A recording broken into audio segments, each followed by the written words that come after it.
Hi families, இன்றைக்கி என்ன kitchen டிப்ஸ்னு வாங்க பார்த்துடலாம். நம்ம வீட்டில் மாவுலாம் வாங்கி வச்சா அது வந்து கொஞ்சம் புளிச்ச மாதிரி ஆகிடும். அந்த புளிப்பு தன்மை போகிறதுக்கு என்ன டிப்ஸ்னு பார்க்கலாம். இப்போ வந்து நான் ஒரு 1/4 டம்ளருக்கு காய்ச்சி ஆற வச்ச பால் வந்து ஆட் பண்ணிக்கிறேன். உங்களுக்கு மாவு எவ்வளோ இருக்கோ அதுக்கேற்ற மாதிரி நீங்கள் பால் வந்து ஆட் பண்ணி மிக்ஸ் பண்ணிக்கோங்க. நல்லா மிக்ஸ் பண்ணி விட்டதுக்கப்புறம் இப்போ இந்த மாவில் இட்லியோ தோசையோ ஊற்றி சாப்பிட்டா அந்த புளிப்பு டேஸ்ட் வந்து கொஞ்சம் கூட தெரியாது. டேஸ்ட்டுமே உங்களுக்கு டிஃப்ரெண்ட்டாக இருக்கும், ரொம்ப டேஸ்ட்டாக இருக்கும். கண்டிப்பாக ட்ரை பண்ணி பாருங்கள் இந்த டிப்ஸை.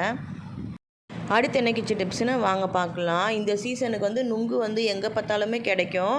ஆனால் வந்து அதில் என்ன ஒரு பிரச்சனைனா அதோட தோலை வந்து உரிக்கிறது தான் வந்து நமக்கு பிரச்சனையாக இருக்கும். சில பேருக்கு நகம் இருக்கும், நகம் இருக்காது, அதுக்கு நகத்துக்குள்ளே போய் பூந்துக்கும், ரொம்ப கஷ்டமாக இருக்கும். எனக்கெல்லாம் ரொம்பவே கஷ்டமாக இருக்கும். அதுக்கான ஒரு சின்ன டிப்ஸ் தான் வந்து இது.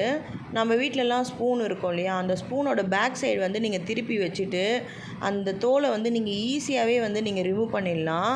ஒரு 10 செகண்ட்ஸ்லேயே வந்து நீங்கள் ஒரு நுங்கோட தோலை வந்து ஈஸியாகவே பீல் பண்ணிடலாம். இப்போ உள்ளே இருக்கிற அந்த பல்ப்லாம் வந்து வராமல் வெறும் மேலே இருக்க ஸ்கின் மட்டும் உங்களுக்கு பீல் ஆகி அவ்வளோ சூப்பராக வரும்.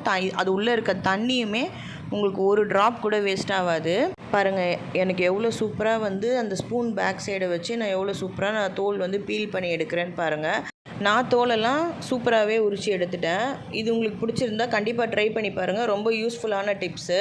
பாருங்கள், கொஞ்சம் கூட தோல் இல்லாமல் அதில் இருக்க தண்ணியும் வேஸ்ட் ஆகாமல் நான் சூப்பராக வந்து நுங்கு வந்து உரித்து எடுத்துட்டேன். இந்த மாதிரி டிப்ஸ் எல்லாம் பார்க்கறதுக்கு நம்ம சேனலை மறக்காமல் சப்ஸ்கிரைப் பண்ணுங்கள், லைக் பண்ணுங்கள், ஷேர் பண்ணுங்கள். Bye families.